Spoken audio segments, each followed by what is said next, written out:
प्रभु ने बोला कि अपने जो एकलौता पुत्र है उसको मेरे लिए बलि चढ़ा करके उसने कहा था। ஒரே ஒரு பையன் ரொம்ப நாளுக்கு அப்புறம் கிடைச்ச பையன், அவனையும் ஆண்டவர் சொன்னார் இந்த பையனை எனக்காண்டி பலி கொடு என்று சொல்லி. तो अब्राहम उसके लिए भी तैयार था। प्रभु के सामने प्रभु से बढ़कर उसे अपने जीवन में कोई बड़ा नहीं लगा था। ஆபிரகாம் ரொம்ப காலத்துக்கு அப்புறம் கிடைச்ச ஒரு பெரிய சொத்து, பெரிய ஆசீர்வாதம், பெரிய சந்தோஷம்னு சொல்லி நினைக்காம ஆண்டோடைய வார்த்தை கீழ்ப்படிஞ்சு அந்த பையனை இழக்கிறதுக்கு தயாராயிட்டான். क्योंकि उसको वो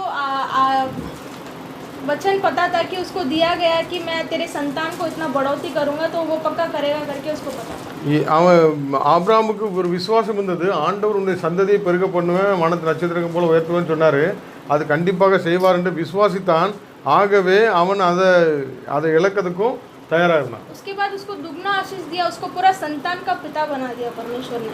जब वो तैयार था अपने बेटे को भी प्रभु से नीचे रखने के लिए, प्रभु के लिए बलि देने के लिए। ஆண்டவரா இந்த குழந்தையான்னு சொல்லி பார்க்கும்போது குழந்தையை விட ஆண்டவர் தான் முக்கியம் சொல்லி ஆண்டவருக்கு என்று அவன் தன்னை ஒப்பு கொடுத்தான். ஜாதிகளுக்கு அவனை தகப்பனாக்கிறான். हम अय्यूब के बारे में भी देखेंगे। अय्यूब के पास सब कुछ था, सब धन और संपत्ति, बच्चे, सब कुछ था।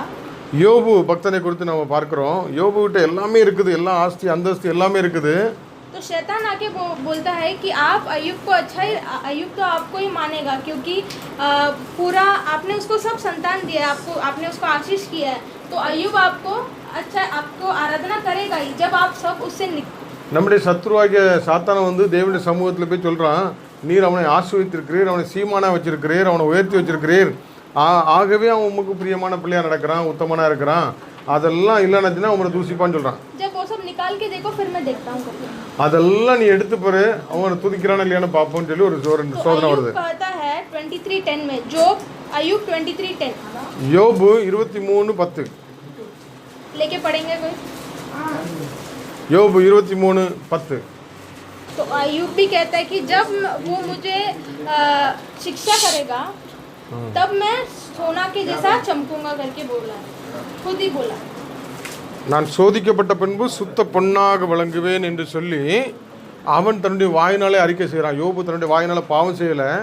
இந்த நெருக்கம், இந்த கடினமான சூழ்நிலை கூட நான் சோதிக்கப்பட்ட பின்பு சுத்த பொன்னாக விளங்குவேன் என்று சொல்லி அறிக்கை செய்தான். तो जब अय्यूब ने जीता, उसका बाद का जो आशीष था उसका दुगनी आशीष मिला था उसको. யோபுடைய முன்னிலைமை பார்க்கலாம் பின்னிலைமை இரட்டிப்பான ஆசீர்வாதத்தை கொடுத்தார்.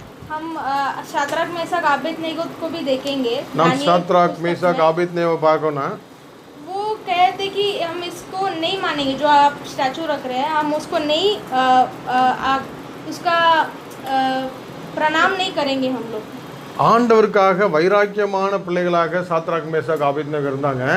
இந்த பொற்சிலைக்கு முன்பாக நாங்கள் வணங்க முடியாது, நாங்கள் ஆராதிக்கிற தேவன் ஜீவனுள்ள தேவன், அவர் எங்களை தப்புவிக்காவிட்டாலும் பரவாயில்ல. तो उन्होंने ये कहा था कि वो तो हमें छुड़ाएगा, अगर वो छुड़ाएगा नहीं भी फिर भी मैं ये इसके सामने प्रणाम नहीं करूंगा. तो उसके वो परीक्षा में उन्होंने पास किया था. ஆண்டவர் என்னை தப்புவிக்க வல்லவராக இருக்கிறார், அவர் தப்புவிக்காவிட்டா கூட பரவாயில்ல, இந்த ஜீவன் இல்லாத இந்த ஜடத்துக்கு இந்த ஒரு பொம்மைக்கு நான் வணங்க முடியாதுன்னு சொல்லி தெளிவாக சொல்லிட்டேன். नेक्स्ट स्टेज में प्रभु परमेश्वर खुद उतरकर उस अग्नि में उनके साथ मंडला रहा. அந்த அக்னி பயங்கரமான சோதனையில கடவுள் இறங்கி அவனோடு கூட உலாவினார் என்று சொல்லி இருக்கிறது. तो ये तीन जो थे वो टेस्ट में बाइबल में पास हुए थे अपने प्रभु के. இந்த மூன்று சம்பவங்களை நம்ம பார்த்தோம். ஆபிரகாம், யோபு, சாத்ராக் மேஷாக் ஆபேத்நேகோ, இந்த மூன்று காரியங்களை நம்ம பார்த்தோம். இந்த மூணுலையும் சோதனை வந்தது, ஆனால் ஜெயம் பெற்றார்கள். अब हम देखेंगे तीन लोग जो परीक्षा को पास नहीं कर पाए. இன்னொரு மூணு பேரை நம்ம பார்க்க போறோம். அவங்க இந்த மாதிரி பரீட்சையில ஃபெயில் ஆனவங்கள பார்க்க போறோம். मैथ्यू 19 அதிகாரம் 16 to 30. वहाँ पर एक बहुत अमीर इंसान, अमीर लड़का आता है. இங்கே ஒரு அருமையான ஒரு செல்வந்தன், ஒரு பெரிய பணக்கார ஒரு பையன், வாலிப பையன் வரான். वो अपने जो जवानी के दिन में आया परमेश्वर के. அவன் வந்த காலம் வாலிப வயத்துல வந்த ஆண்டவரை தேடி வந்தான். वो परमेश्वर से पूछा मुझे नित्य राज्य मिलने के लिए मुझे क्या करना चाहिए परमेश्वर. அவன் ஆண்டவர்ட்ட வந்து கேட்டான், நித்திய ஜீவனை நான் பெற்றுக்கொள்ள, அந்த ராஜ்யத்தை சுதந்திரிக்க நான் என்ன பண்ண வேண்டும் என்று கேட்கிறான். तो उसने बोला मैं छोटे बच्चे से मैं सब आज्ञा पालन करता हूँ, मैं 10 कमांड भी पूरा पढ़ा हूँ और उसका आज्ञा पालन भी किया हूँ. அவன் ஆண்டவருடைய சமூகத்தை சொல்றான், छोटे बच्चे சின்ன வயசுல இருந்தே நான் எல்லா 10 கட்டளைகளை நான் படிச்சிட்டு வரேன். ஃபர்ஸ்ட் அதை கொடுங்க, மொபைல் கொடுங்க, இதில் எடுப்போம். சின்ன வயசுலேருந்து நான் பத்து கட்டளைகளை கீழ்ப்படிஞ்சு வரேன், எல்லா காரியத்தையும் நான் வந்து ஆண்டருக்குள்ளே நேர்த்தியாக செஞ்சு வரேன். அப்போ தபி பரமேஸ்வர் कहता है कि நான் சின்ன வயசுலேருந்தே இந்த ஆண்டவருக்கு பிரியமான பிள்ளையா பரிசுத்தமாக அந்த கமெண்டு கட்டளையெல்லாம் கரெக்டாக கடைப்பிடிச்சிட்டு வரேன் அப்படின்னு சொல்கிறது மாத்திரமில்ல, அவன் சரியான வயதில் வந்தான். ஒரு வயசான காலத்தில் வந்து தெரில நித்தியராஜ்யத்தை பெற்றுக்கொள்ளணும்னு சொல்லி சரியான நேரத்தில் வாலிபத்தில் ஒரு நன்மையான காரியங்களை தேடி வந்தான். இன்றைக்கி நம்ம கூட எப்படி வந்திருக்கிறோம், கரெக்டான நேரத்தில் இந்த வாலிப வயசில் ஆண்டவர் தேடி வந்திருக்கிறோம். அல்லேலூயா. அந்த பையனும் கரெக்டான நேரத்தில் வந்திருக்கான். तो परमेश्वर ने कहा कि वो जानता था कि वो बहुत अमीर लड़का था, तो वो बोला था कि तू अपने सारे जो धन दौलत है सबको बांट दे और मेरे पीछे आ जा. ஆண்டவர் அவனுடைய உள்ளத்தை அறிந்தார். அவன் எல்லா கமெண்ட்ஸ் பண்ணி கரெக்டாக பண்ணுறான். ஆனால் ஆண்டவரை காட்டிலும் இந்த பணம் பொருள் செல்வத்துக்கு மேலே அவனுடைய இருதயம் இருக்கிறத கண்டு, நீ உனக்கு இருக்கிற ஆஸ்தி அந்தஸ்தெல்லாம் விற்று ஏழைகளுக்கு தரித்திர கொடுத்துரு, அப்புறம் உனக்கு நித்திய ராஜ்யம் கிடைக்கும்னு சொன்னார். लेकिन उसको ये नहीं पता था कि वो परमेश्वर के लिए अगर कुछ वो अर्पण करता था तो दुगनी या तीन गुना उसको मिलता था. அவன் வந்து இது அறியாது இருந்தான். ஆண்டவர் இதெல்லாம் இந்த உலகம் பொண்ணு இதெல்லாம் நமக்கு பல மடங்காக கொடுக்க வல்லவர் இருக்கிறத அறியாது இருந்தான். அது மேலே அவனுடைய இதயத்தை வைத்திருந்தபடினாலே प्रभु के लिए जो नष्ट होता है वो कभी क्रिस्तुवुக்காக இழந்தவர் யாரும் दरिद्रர் ஆவறது. प्रभु के लिए जो खोया है पाया, दरिद्र नहीं हुआ कर वो अनजान था. इसके लिए वो अभी दुख के चेहरा से वापस चला गया था. அதனால அவன் துக்கத்தோடே போய்விட்டான் என்று போட்டிருக்கிறது. दूसरा हम देखेंगे याकूब और एसा के बारे में. இந்த நேரத்தில் ரெண்டாவது ஒரு காரியத்தை நம்ம பார்க்கிறோம். याकूब और एसा के बारे में. யாக்கோப் और ஏசா கூல் பண்ணிட்டு இருக்கான். एसा जो बना रहा था तो याकूब जब बना रहा था तो एसा आया था और बोला था कि मुझे थोड़ा दे दे खाने के लिए, मुझे बहुत भूख लग रहा है.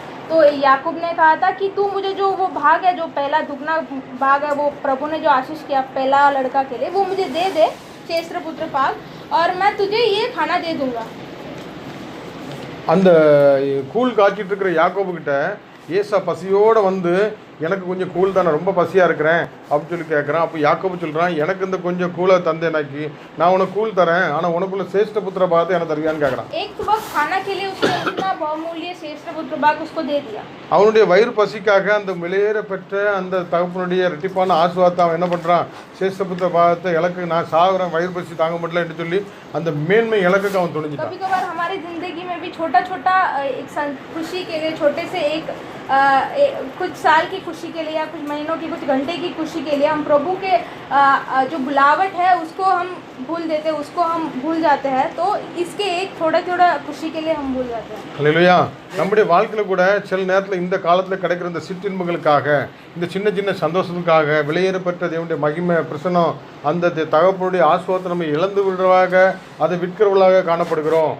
वैसे हमें नहीं होना चाहिए. हमें पहले जो तीन जो थे ये सभी क्या किए थे, एक खाना के लिए, एक पैसे के लिए, पैसे के बाद प्रभु को रखते, खाने के बाद प्रभु को रखा था. तो प्रभु को हमेशा पहली स्थान देना चाहिए हमें.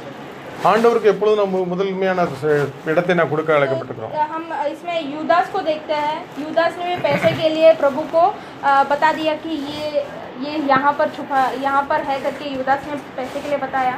यूदास जो है वो प्रभु का सेवक था, चेला था, प्रभु के साथ 3.5 साल सेवा किया था. हालेलुया. लेकिन ஒரு நாள் அவனுக்கு வந்தது அந்த 30 வெள்ளிக்காசா இயேசுவா அப்படின்னு யார் பெரிய ஆளாக தெரிஞ்சான்னாக்கி அது 30 வெள்ளிக்காசு பெரிய ஆளாக தெரிஞ்சனால அதை அவன் பறித்து கொண்டான். ஆகவே அவனுடைய முடிவு நாண்டு கொண்டு செத்தான். तो हमने इसमें 3 जो टेस्ट में जीते उनको देखे और 3 लोग जो टेस्ट में हारे थे और जो पीछे गए थे. இப்போ நம்ம 3 பேர் இழந்து போன காரியங்களை குறித்து நம்ம பார்த்தோம். ஒன்று யூதாஸ் காரியத்து பணமா ஏசப்பாவா அப்படின்னு பார்க்கும்போது பணம் தான் முக்கியம்னு சொல்லி அதை பற்றி கொண்டான். ஆனால் அதில் அவனுக்கு நிம்மதி இல்லை, அதை தூக்கி தூர வீசிட்டு நாண்டு கொண்டு செத்தான். இன்னொரு பக்கத்தில் வாலிப வயசில் வந்தான் நித்திய ஜீவனை பெற்றுக்கொள்ளணும்னு சொல்லி. ஆனால் அவனுடைய வாழ்க்கையில் அவன் பரிசுத்தமாக வாழ்ந்தான், கட்டளைகள்லாம் கைப்பற்றவனாக இருந்தான், ஒழுங்காக சர்ச்சைக்கு போகிறவனா, எல்லா நீதி நியாயங்களும் செய்கிறவனாக இருந்தான். ஆனால் அவனுடைய இருதயம் கர்த்தர் மேலே இல்லை, அவன் இந்த உலக ப்ராப்பர்ட்டி மேலே வச்சுருந்தான். ஆகவே அதை இழக்க அவன் ரெடியாக இல்லை. அதை இழக்காதனால அவன் துக்கத்தோடு போகிறான்னு சொன்னால் ரிட்டன் வரக்கூட வாய்ப்பு இருக்கும். அவன் போய் விட்டான் என்று வசனம் சொல்லிடுறான். तब மூன்றாவது ஒருத்தனை பார்த்தோம் யாரு? கூலா இல்ல याकूब அந்த சிரேஷ்ட புத்திர பாகமான்னு பார்க்கும்போது இந்த விலையேறப்பட்ட அந்த அந்த மேன்மையான ஆசுவாதம் இழந்து இந்த கூழுக்காக அற்ப கூழுக்காக ஒரு கொஞ்ச நேரம் 2 மணி நேரம் பசி ஆட்டுக்கிற அந்த கூழுக்காக அவனுடைய வாழ்க்கையில் உள்ள பெரிய மேன்மையை இழந்து அவனுடைய சந்ததியே இல்லாமல் அற்று போயிட்டு. अभी हम 3 दिन को देखेंगे जो टेस्ट में फेल हुए थे, जो गलती किए थे, फिर भी प्रभु के पास वापस आए थे. இப்போ நம்ம ஒரு 3 பேரை பார்க்க போறோம். இழந்து போனாங்க ஆனா மறுபடியும் தன்னை பொறுப்பித்து கொண்டாங்க. पहले हम देखेंगे कि सैमसंग. முதலாவது பார்க்குறோம் சிம்சோன். सैमसंग ने दिलेला के पास वो लस्ट में गिरा था कि प्रभु को अभिषेक को उसने मान्य नहीं दिया था और उसने अपने खुद की अभिलाषा में गिरा था वो, और वो शक्ति पीसने गया था. சிம்சோன் தேவனால் அழைக்கப்பட்டவன், நஸ்ரேய வரதம் பட்டவன், நியாயாதிபதிகளில் ஒரு பெரிய ஆள், வல்லமை உள்ளவன், அபிஷேகம் பண்ணப்பட்டவன். ஆனால் அவன் தன்னுடைய ஆசீர்வாதத்தையும் அந்த அபிஷேகத்தையும் மறந்தவனாக ஒரு தெல்லிலாளுங்கிற ஒரு விபச்சார ஸ்திரியுடைய மடியில் போய் படுத்து கிடக்கிறான். அவனுடைய ஆசீர்வாதத்தை அவனை முட்டடிக்கப்பட்டு அவன் கடைசியில் மாவரைக்கிற ஒரு சூழ்நிலையில் கண்கள் புடுக்கப்பட்டவனாக எல்லாவற்றையும் மேன்மையெல்லாம் இழந்து கட்டப்பட்டவனாக காணப்படுறான். आखिरी में उसने प्रभु से बोला एक क्षण मुझे क्षमा करो प्रभु करके. वो अभी भी राइचियस मैन के लिस्ट में आ जाता है कि एक क्षण उसने जो माफ़ी मांगा था उसने वापस वो प्रभु से माफ़ी मांग के वापस उसने उसका कनेक्शन बरोबर किया था.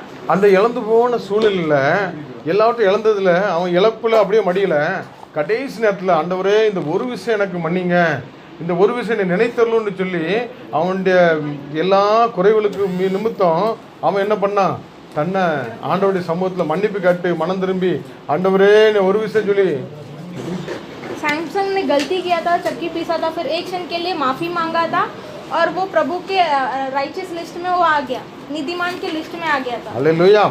அந்த சிம்சோன் எல்லாவற்றையும் இழந்து முட்டடிக்கப்பட்டு கண் குருடாகப்பட்ட சூழ்நிலையில் எல்லாம் இழந்து தன்னுடைய மேன்மை அந்த பலத்தெல்லாம் இழந்து போய் நிற்கும்போது ஆண்டவரே இந்த ஒரு விஷயம் என்னை நினைத்தரலுன்னு சொல்லி மனம் கசந்து ஆண்டவருடைய சமூகத்தில் கூப்பிடுறான்.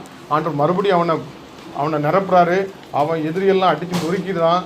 அவன் பரிசுத்தவானாய் நீதிமானுடைய பட்டியலில் சேர்ந்துடுறான்.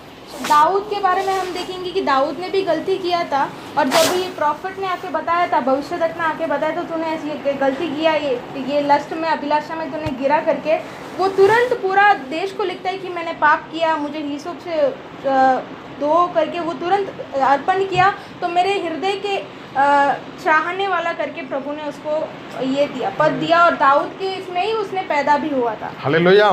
தாவீது ஒரு ஆடு மேய்க்கிறவனாக காணப்பட்டான், தேவனை தேடுறவனாக காணப்பட்டான், துதிக்கிறவனாக காணப்பட்டான். அவனை ஆண்டவர் உயர்த்தி ராஜாவாக்கினார். ராஜாவாகும் போது அவன் ஒரு அடுத்தவனுடைய மனைவியை அவன் பிரவேசிக்கிறவனாக காணப்பட்டான். ஆகவே தேவனுடைய பார்வைக்கு அது பொல்லாப்பாக இருந்தது. தேவனுடைய ஊழியக்காரனாகிய தீர்க்கதரிசி நாத்தான்வேல் மூலமாக ஆண்டவர் தாவீது ராஜாவை எச்சரித்த பொழுது அவன் உடனே வெக்கப்படலை. சங்கீதம் 51 சொல்லப்பட்டது போல அவன் தன்னை நறுங்குண்ட இருதயத்தை ஆண்டவரே புறக்கணிக்க மாட்டீங்கன்னு சொல்லி அவன் நொறுங்கி ஆண்டவருடைய சமூகத்தில் மன்னிப்பு கேட்டான். ஆண்டவர் அவனை மன்னித்தார், அவனை இருதயத்துக்கு ஏற்றவனாக மாற்றினார். அவனுடைய முடிவு தேவனுக்கு பிரியமாக இருந்தது. पतरस को हम देखते हैं कि पतरस भले ही प्रभु से प्रेम करता है, वो कितना बार भी प्रभु को नाकारा, फिर भी प्रभु के पीछे पीछे घूम के जाता था, क्योंकि वो प्रेम करता था, फिर भी उसने नाकारा. उसको बोलने उतना धैर्य नहीं था, तो उसने भले ही टेस्ट में फेल हुआ था, उसके परीक्षा में फेल हुआ था, पर वापस उसको जब पवित्र आत्मा मिला था तो वो बोला कि मुझे क्रूस में उल्टा मारो तो भी चलेगा, मैं प्रभु के लिए खड़ा रहूँगा. பேதுரு நம்ம பார்க்குறோம். பேதுரு தேவனுடைய ஊழியக்காரன், அவருடைய சீடர்கள் ஒருவனாக காணப்பட்டான், தேவனோடு கூட நடந்தவனாக காணப்பட்டான். ஆனாலும் ஒரு பிரச்சனை நெருக்க வரும்பொழுது தேவனை விட்டு ஓடி போய் சபிக்கிறவனாகவும் தூசிக்கிறவனாக காணப்பட்டான், மறுதளிக்கிறவனாக காணப்பட்டான், தேவனுடைய சமூகத்தை விட்டு விலகி ஓடுவனாக காணப்பட்டான். ஆனாலும் தேவனுடைய அன்பினாலே மனதுருக்கத்தோடு ஆண்டவரை நோக்கி பார்த்து ஆண்டவருடைய அன்பை பெற்றுக்கொண்டான். அந்த அப்போஸ்தலர் 2ஆம் அதிகாரத்தில் அந்த அபிஷேகத்தை பெற்றுக்கொண்டான். அந்த வல்லமை பெற்றுக்கொண்டதுக்கப்புறம் அவன் எப்படி இருந்தான், தேவனுக்காக சிலுவையில் பாடுபடவும் ரத்த சாட்சியை மறிக்க ஆயத்தமானா. அப்படி ஒரு சூழ்நிலை வரும்போது என்னை நேருக்கு நேராக இயேசுப்பா போல என்னை சிலுவையில் அடிக்காங்க, நான் அவ்வளோ பெரிய ஆள் கிடையாது, நான் தலைகளை வச்சு அடிக்கன்னு சொல்லி அவ்வளோ வைராக்கியம் பரவட்டா காணப்பட்டான். तो इस तीनों में हम देखेंगे कि हमें अभिषेक की जो हमें कॉलिंग है, हमें बुलावट है, जैसे सैमसंग की बुलावट, उसको हम कभी लाइटली नहीं लेना चाहिए, हमें कभी नीचा नहीं समझना चाहिए. वो कॉलिंग को हमें रिस्पेक्ट करना चाहिए. और जब भी एक भविष्यद्वक्ता हमें कुछ बोले तो हमें अगर गलती हो तो तुरंत हमें अर्पण करना चाहिए. और तीसरा, हमें पवित्र आत्मा अब हमें डर लगता है, प्रेम तो अंदर रहता है, प्यार तो अंदर रहता है, पर बाहर दिखाने के लिए डर होता है, तो हमें होली स्पिरिट की ज़रूरत पड़ती है उसमें, जैसे पतरस को मिला था. जैसे कि சாம்சங் வந்து எப்படி ஒரு அவனோட அழைப்பை வந்து அவன் மறந்துட்டான். அவன் அழைப்பு மறந்த உடனே அவனுக்கு வந்து அப்படி நிலமாச்சு. திரும்ப அந்த அழைப்பை பெற்றுக்கொள்ளும் போது ஸோ நம்ம வந்து நம்ம அழைப்பை என்றைக்குமே கீழே நம்ம அழைப்பை என்றைக்குமே அற்பமாக எண்ணக்கூடாது, உதாசீனம் பண்ணக்கூடாது. நம்ம ஏசாவை போல் நம்ம அழைப்பை சேர்த்துட்டு போக பார்த்து உதாசீனப்படுத்தக்கூடாது. தாவீது தப்பு பண்ணியிருந்தாலும் தீர்க்கதரிசி வந்து சொல்லும்போது அந்த நிமிஷமே வந்து அவன் வந்து மனம் திரும்பி, தப்பு இருந்தால் டக்குன்னு அவன் மனம் திரும்பி ஃபுல் நாட்டுக்கு எழுதுறான். ஸோ அந்த ஒரு மனசு வேணும். அப்போ இருதயத்துக்கு ஏற்றவனா நம்ம ஆண்டருக்கு ஆக முடியும். அதே போல் பேதுருக்கு அன்பு உண்டு இல்லைன்னு சொல்லவே முடியாது. ஆனால் ஒரு பயம் இருந்துச்சு, அந்த பயத்தில் தான் அவன் அதனால அப்படி தூசிச்சான். ஸோ அந்த ஹோலி ஸ்பிரிட், இந்த பவித்ர ஆத்மா பரிசுத்த ஆவியானவர் வரும்போது அவன் வந்து சாட்சியாக நிற்க தலைகளை தொங்க போட்டு கூட நீங்கள் அடிங்க, நான் ஆண்டருக்காண்டி நிற்பேன்னு சொல்கிறான். ஸோ நம்ம ஃபஸ்ட்டு ஒருவேளை நம்ம வந்து ஃபஸ்ட்டு உள்ளவங்க மாதிரி நம்ம வந்து நம்ம அழைப்பு இருக்குது, நம்மளுக்கு காலிங் இருக்குது. ஸோ அதை நம்ம காத்துக்கொள்ளணும். நம்மளுக்கு ஒரு வேளை நிறைய பிரச்சனை வரும், ஒரு வேளை टेस्ट वरों, हमें बहुत सारा शोधना आएगा, टेस्ट आ सकता है हमारे बुलावट में, तो हम उसमें टिके रहना चाहिए. अगर दूसरी बात में रहेंगे, अगर दूसरा इसमें हम आते गलती किए पीछे आ गए, फिर भी हमें क्या करना चाहिए, एक बार गलती हो गया पर तुरंत हमें क्या करना चाहिए, पवित्र आत्मा के लिए प्रार्थना करना चाहिए. प्रॉफिट अगर कुछ हमें भविष्यवक्ता बोले या पास्टर कुछ बोले तो हमें समझ लेना चाहिए. और जो हमें बुलावट है उसका नीचा उसको और उसको कम नहीं मानना चाहिए. हमें बुलावट की आदर करना. आज जो मिलने वाला சிற்றின்ப இன்றைக்கு கிடைக்கும் சிற்றின்பம் நாளைக்கு கிடைக்க போகிற பேரின்பத்தை கிடைக்கும். मतलब आज की जो मिलने वाले छोटे छोटे खुशियाँ कल आने वाली बड़ी बहुत बड़ी खुशी को वो नाश कर देगा. आज की छोटी छोटी लेंगे. 1 Peter 1:6-7.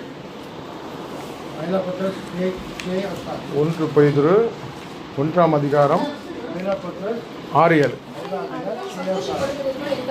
திரும்பப்பட வேண்டியது அவசியமானதால் இப்பொழுது கொஞ்ச காலம் பலவிதமான சோதனைகளினாலே துக்கப்படுகிறீர்கள். அழிந்து போகிற பொன் அக்னியினாலே சோதிக்கப்படும். அதே பார்க்கும் அதிக வெளியேற பெற்றதாக இருக்கிற உங்கள் விசுவாசம் சோதிக்கப்பட்டு இயேசு கிறிஸ்து வெளிப்படுவது